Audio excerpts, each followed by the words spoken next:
કોણ છે? આ પરેશભાઈ ધાનાણી છે?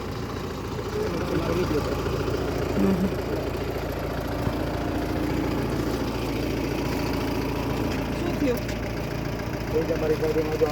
પણ એક મિનિટ, તમે કોણ છો? શું થયું? અમે એના ઘરેથી લાવ્યા છીએ તો અમારી જવાબદારી બને છે કે ઘરે મૂકી આવવા. રાત્રે તમે ક્યાં લઈને જાવ છો અત્યારે બેન એને? બેન ડરાવવા માટે, ધમકાવવા માટે? નહીં, બેન તમને એના ઘરના સભ્યો સાથે છે ભાઈ. એનો ભાઈ છે, એની બેન છે. બેન છે, ક્યાં ડરાવો ધમકાવો? કઈ નહીં બેન, તમને એવું કઈ હતું પ્રેમથી લાવ્યા છે તમારા મમ્મી પપ્પાની મંજૂરીથી? કોઈ ડરાવી ધમકાવીને લાવ્યા છે બેન? ખાલી સિવિલ, અમારે ખાલી સિવિલ થી ઘરે જવું છે. સવારે એને બેન તમારે જ્યાં લઈ જવા હોય બધાની વચ્ચે લઈ જાજો. ભાઈ ભાઈ બેઠો જ મોજ કર. અમે ખાલી સિવિલ જ લઈ જવાના હતા, સિવિલ થી ઘરે મૂકી જવાના હતા એના ભાઈ.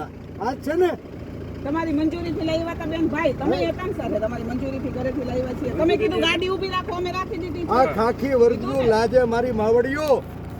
ભાઈ પણ અમે એવું કઈ કહ્યું બેન, તમને પ્રેમથી લાવ્યા છીએ, તમને કોઈ ડરાવી ધમકાવીને લાવ્યા? બોલો બેન, પ્રેમથી લાવ્યા? મૂકી જાઓ મારે. હા, મૂકી જાય. બેને કીધું કે મને મૂકી જાઓ, તમે ગાડી ઊભી રાખી દીધી છે.